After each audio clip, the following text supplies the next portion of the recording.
Hey Sverige, hello, welcome to another video on my channel. And we know the Melodifestivalen acts for 2021 finally, so it is time, of course, to talk about them. And I hope this video won't be too long, but yeah, I think this is just worth it this time, because like the songs aren't out, of course, but we know all artists and we don't know even the running orders or semifinals, but here they are. Here are the 28 acts for Melodifestivalen 2021, and they are Dani Saucedo with Dandi Dansa. This is the first one. Then there is Lovat with Allting är precis likadant. Yeah. There is Kadiatou or Kadiatu with One Touch, and Mustache with Contagious. Then there is Eva Rydberg featuring Eva Rose with the song Rena Rena Ding Dong. And there is Emil Assergaard with Om Allting Splitter Say. There is Tess Merkel with Good Life. And then there is, of course, also Paul Rayback with his song The Missing Piece.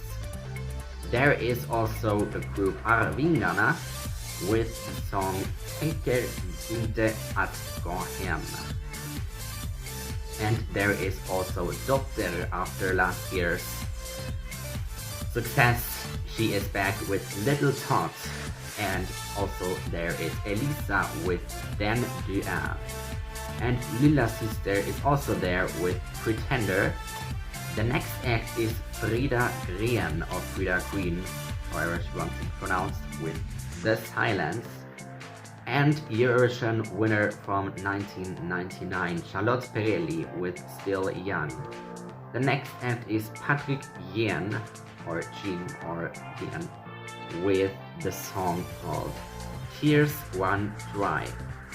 And the next is Val featuring Sami with Video Lotet, or whatever. Then there is Natalie Rudolph with the song Fingerprints. And the next one is Anton Ewald with New Religion. And also back are The Mamas with the song In the Middle. So yeah, and then there is Sannex with All Inclusive. And also back is Jessica Andersson with the song called Horizon. And the next one is Clara Klingenström with the song called Behöver inte dig idag. And also Ephraim Leo with Best of Me. The next act is Twisse with the song Voices. And also there is, of course, the wild card winner Julia Alfrida with the song Rich. And Alvaro Estrella is also back with Baila Baila, and Clara Hammarström returned as well with Beat of Broken Hearts. And the final act is Erik Saade with Every Minute. So those are the 28 acts, and I hope I pronounced everything right. So yeah. So let's talk about this. Let's talk about those 28 acts. I think that this is really an all-star lineup, like ideal lineup for Melodifestivalen, and it screams that Krista Björkman wants to win Eurovision so badly, like a third time, and wants to equal Ireland's record as soon as possible. And of course this is his final year, so of course this is like everything or nothing, I would say, and he definitely wants to be in it to win it as well. And I mean, Dani Saucedo is an act we really have to look at. I think he is someone, of course, I mean, he ended up in the top 3 in 3 years, and he participated 3 times, so every time top 3, like first in a group, and they ended up in 3rd place, and then 2011 and 2012 he's been the runner-up to Erik Saade and Loreen. So I don't know if he can repeat that story again, or if it's just over his zenith, or however you want to call this, like over his greatest times. So probably he's just over this time, but I don't know. I can imagine him to do really well, and I mean, this is of course exciting seeing him back. And also exciting is Tess Merkel, I would say, because she was a part of Alcazar, the group that participated many times but never won. And I mean, it was exciting 2 years ago when Lina Hedlund returned, and now it's Tess Merkel. And I mean, Lina was great, and I think she can be as great as well. So I'm really excited about her.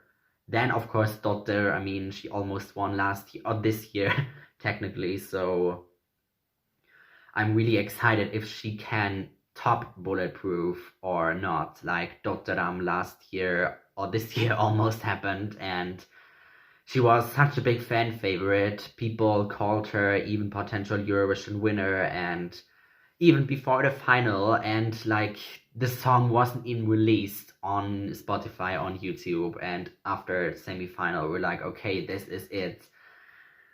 She did not win, now she's back, so the expectations are really high, probably too high, but I think that she can even do it, because this year it's a completely different situation compared to the other years, because the winner did not go to Eurovision. So I think, yeah, but I'm so excited and nervous about this act. I hope she won't mess it up, and it sounds really good, like she voted on her own together with her husband or boyfriend, I don't know, with Dino Medan-Hodzic. So I have really good feelings about this. Like, it was the same team that also wrote Bulletproof and Cry. So yeah, but I also want to talk about others. I mean, Charlotte Perrelli, I mean, hello, a Eurovision winner, is back. Of course, she did Melodifestivalen many times. She even won in 2008 again with Hero, but did not do so well in Eurovision. So I don't know what to expect, honestly. I mean, it's an English song.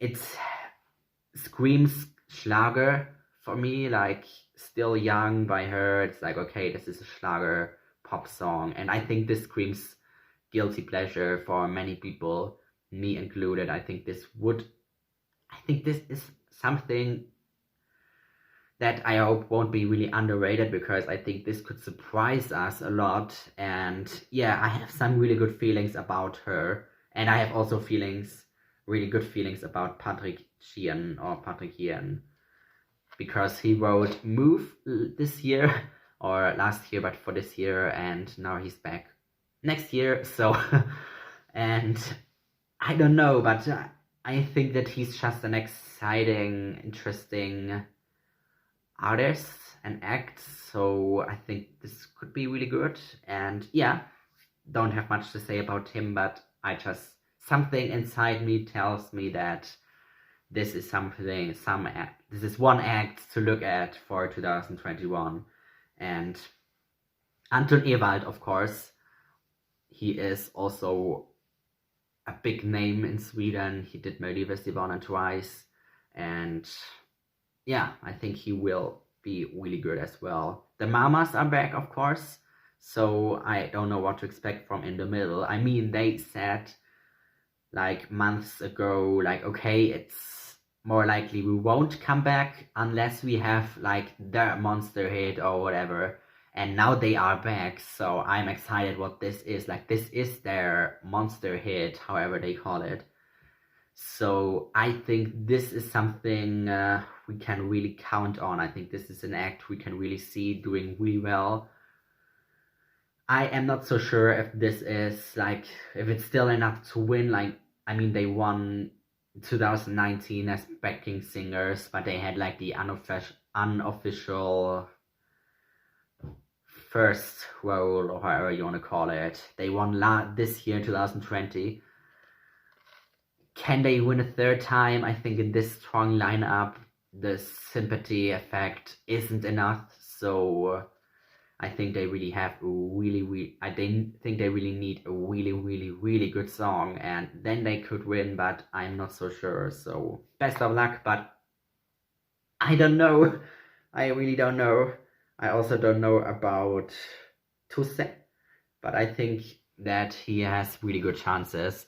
He was really great in Sverige Idol in 2019. He won, and I mean, Christer Björkman told him, okay, whenever you want, you can compete in Melodifestivalen. So when Christer says something like this, it has to be something for a reason, and I think that he can do really well. I mean, he has a strong team that wrote his song, Voices, so I can see him doing really well in a contest, probably even winning it. So this could be the year when a debut contestant wins it. Last time this happened was France in 2016, if I were sorry. So Tusse could be really a contender, I would say. So don't write him off. I think he can do really, really well. And yes, of course, Clara Hammarström. She did not make it to the final, not even Anna Constant this year, but she was so popular, and something tells me, okay, this has to do great. I mean, look at Doctor. I mean, she was not even Anna Constant as well in 2018. No one was really enthusiastic and euphoric and like, oh my god, Doctor is back, now she has to win with Bulletproof. No, everyone was like, okay, yeah, okay, interesting, probably Anna Constant or even the final, but we will see. And then she came there with a banger and almost won, so I could see the potential in Clara as well. So yeah, don't write her off. So, and then of course Erik Saade, I mean, he was announced last for a reason. I mean, he was the last act to be announced. Look at the acts that were announced last in the most recent years. Okay, Victor Gone, but Jon Lundvik won, Loreen, Mariette, Måns Zelmerlöw, like so many, and I think that this has a reason. And I mean, 2015 when he returned, there was Måns Zelmerlöw, of course, in the competition, who won it. And this year, of course, there are also so many others. This is like the strongest Melodifestivalen lineup in, I don't know, I can't even remember a like stronger lineup than this, honestly. So it is really hard to win. Probably the most, like the hardest competition ever, like the hardest contest to win in decades. And this is also interesting when we look at Eurovision. I mean, if you have such a strong lineup, of course the song have to be as great as well, like the songs have to be really good. But if they are only half good as the others are, it would be still like super great. And to win this might be even harder than winning Eurovision, I would say, because this is such a strong lineup. And Melodifestivalen is always, and it has always been like the strongest and like the most popular and like just the best national final of the best quality. And to win this is always hard, but to win this with such a lineup is even harder. So I don't know, but I think whoever goes to Eurovision, high expectations, because yeah, probably this country is going to win for the 7th time next year. But I'm one of those who says this every year, because there are always expectations really high. And I mean, it's Sweden, they have like the greatest songwriters, so of course they write all the songs for Melodifestivalen, and that means that we have to say that if there are so many songs in this selection by like the most popular and successful songwriters, of course they are one of the favorites. And of course we have to ask ourselves every year, is this the year when Sweden wins again or not? And so of course also in 2021. And yeah, this is what I think. What do you think about the lineup? Do you disagree with me or do you agree? So let me know your opinion in the comment section down below, and then don't forget to like and subscribe if you enjoyed it, and then we will see you later in the next videos. Have a nice day and see you later. Bye!